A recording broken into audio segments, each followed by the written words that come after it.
Good afternoon, everybody. It is Mrs. Rawnsley's Roundup, and it's Friday, the 3rd of July. And the first thing I'm going to do is apologise that last week there wasn't a Mrs. Rawnsley's Roundup. Now, that's simply because last Friday we set off going to do one, and then lo and behold, we had an administrative disaster whilst getting your home packs and reports ready to come home. So instead of doing a Mrs. Rawnsley's Roundup, I ended up putting reports and home learning and letters in envelopes till 7:45 on a Friday night. So the joys of headship. So today, big day, last time you'll see me with this dreadful hair because I'm having it cut. Now hairdressers can open. How lucky am I? I hope you can all have your hair cut too. So lots and lots and lots to be telling you this week.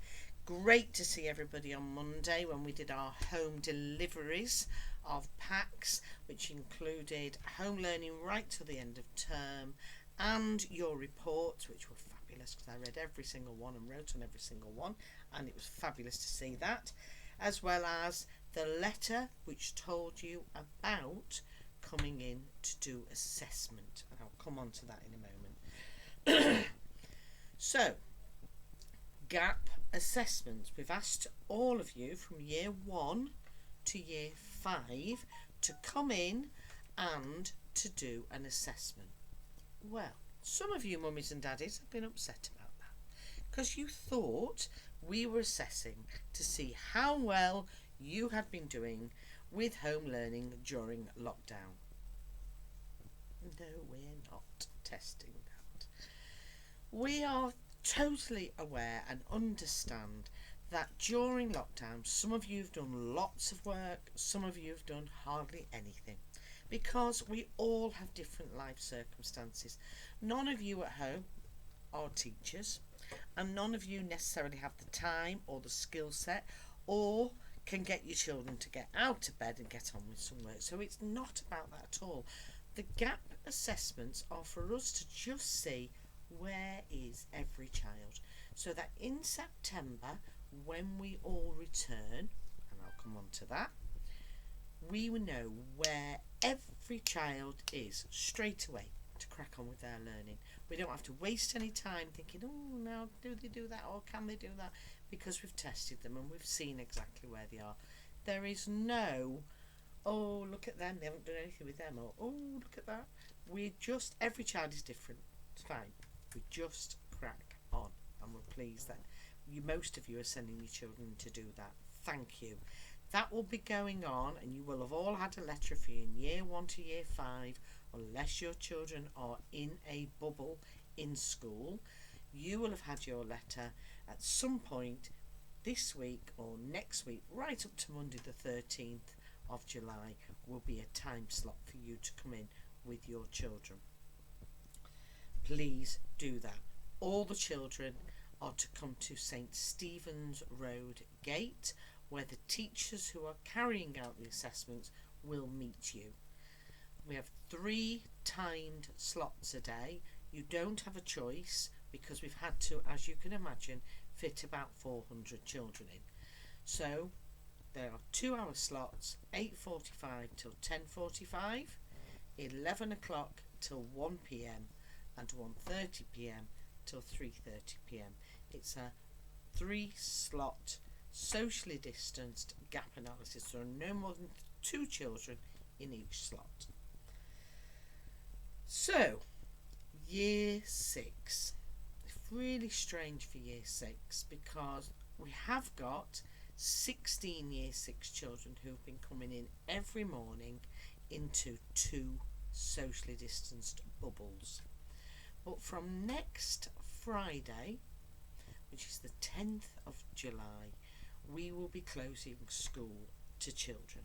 So the bubbles for reception in year 1 and year 6 and year 4 and year 5 will close that day, as well as the children who are key workers and vulnerable in the childcare setting.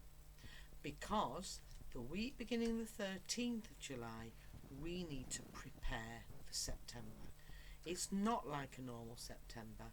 It's a reopening. in a COVID-19 guidance. So I'll come on to that. But in that final week beginning the 13th of July, we want to invite all Year 6 children in for a transition session. So all Year 6 children, you will be receiving a letter that's been posted today which tells you which day and what time we want you to come in, and it will be either an afternoon or a morning session to talk about and get ready for going to high school.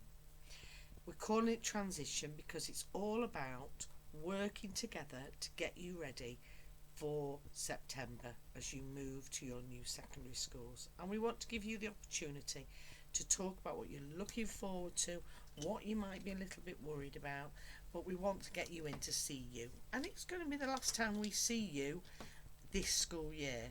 Hopefully in the autumn we might be able to have a party, but COVID, we just have to wait and see. So a letter coming to you all, please. So next Friday will be the last day of term for all the children we currently have in school. Just the Monday the 13th, where we just have a few more people to see for the gap assessment, and then as staff we are getting ready for September. September, the government have said it will be statutory, i.e. you must come back to school. So we're going to prepare our school to be the safest and most secure place that you can send your children back to. And we've made some decisions about sizes of classes, where they'll be, etc. And after I have met with all the staff on the 14th of July to explain this, and I've got approval from governors, which is next week, I will be writing to you with all the details of September. I will probably make another video and explain absolutely what's going to happen to get your children back into school for September. We miss them, we want them back, but we are also aware that you need as parents to feel secure and safe to return your children. I'm a mum, my son's going to university, he's moving away from home, and that's going to be a hard thing because I don't know who's looking after him. But we all have to take some risks, and as long as those risks are measured and are carefully thought through, then we feel we can do that quite well, very well for your children for September. So I need you all to be aware of that. Lots and lots and lots of planning. As you can see, I'm going grey. That's probably to do with this time in COVID as well. Think about that. Spare a thought for us all here who have worked every single day since March the 20th. So we'll get back to you with all the details. I'll do a special Mrs. Rawnsley Roundup September preparation in that final week. Have a lovely weekend. The sun is just coming out. It's been a rubbish end of June and beginning of July, but I believe and I've heard Sunday's better. Bring on the sunshine, bring on the summer. I hope you have a lovely weekend. Take care, everybody.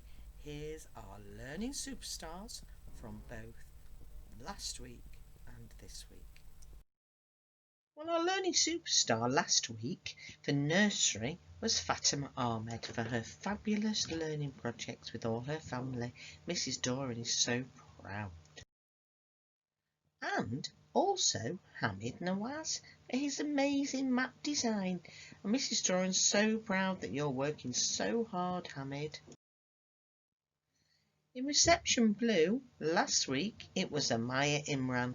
She created a fantastic how-to video, and Miss Linus loved the lanterns you've made.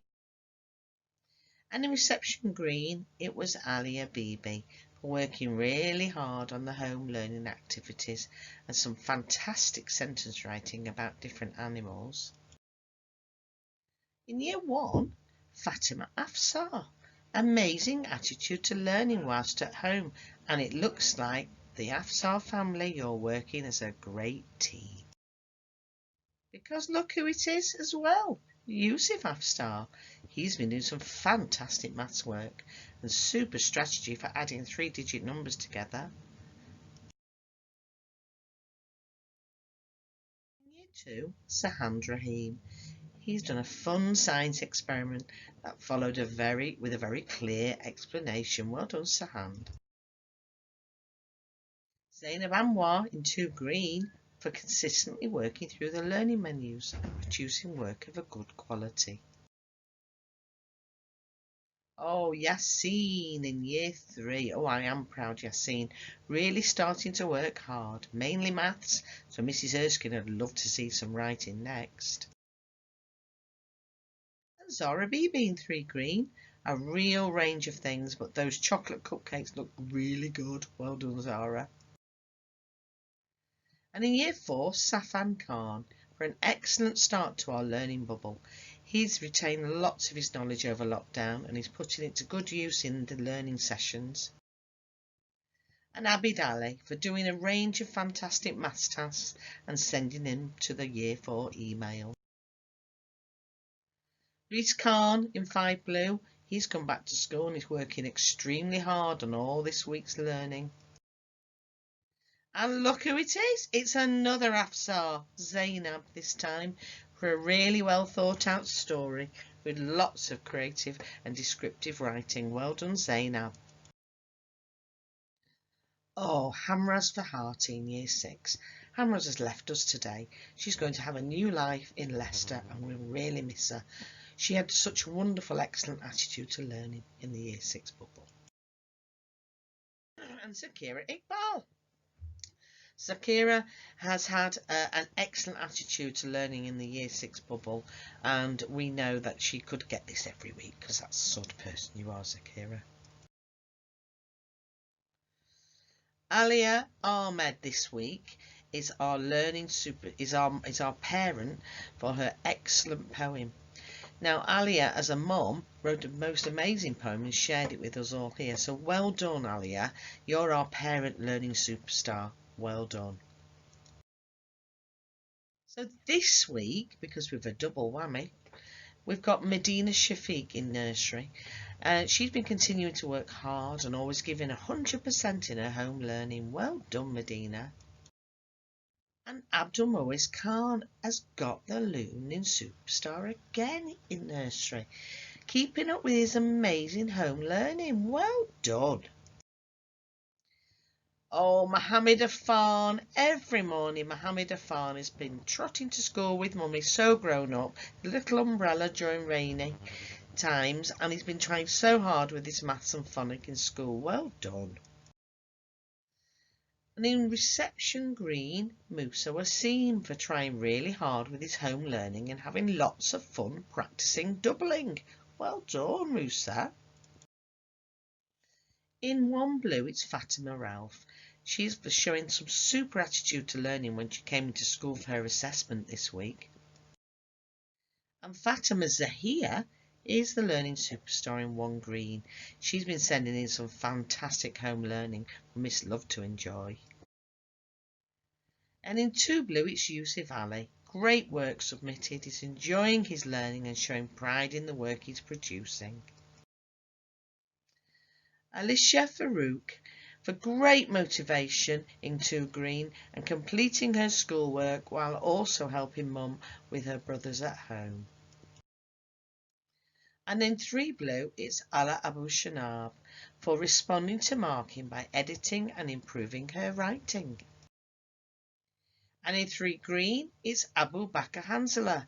Super maths. He's found it difficult, but he's kept on persevering till he got it. 4 blue, Ania Khan. She's been attending the 4 blue learning bubble this week and has a very positive can-do attitude. Well done. And in 4 green, Abdul Hadi Ali. Well done, Abdul Hadi. He's been continuing with his learning pack at home as well as being in school. He makes excellent contributions and is really thoughtful. Fabulous. And in 5, we've got Alina DeRays. She has been doing research on a travel brochure for Rio de Janeiro. Wow. And in 5 green, it's Ayan Aziz. He's just consistently working hard through lockdown. Well done, Ayan. And then we've got 3 year 6s now. We've got Abira Khan. Now, Abira's got it for her enthusiasm every day in school and her dedication to fashion. Every morning I'm getting a fashion show. And as Abira says, you've got to sacrifice things for fashion when she boiled in the heat. And we've got Muskan Khan. Muskan's back in school as well. And her happy attitude every morning to learning in the Year 6 bubble gives her this learning superstar. And last but not least, it's Abdul Wahab Khan. Abdul has been doing some fantastic algebra work at home this week and sharing it via the email. Remember guys, you can share your learning at home via your year group email. Have a super weekend. Goodbye everybody.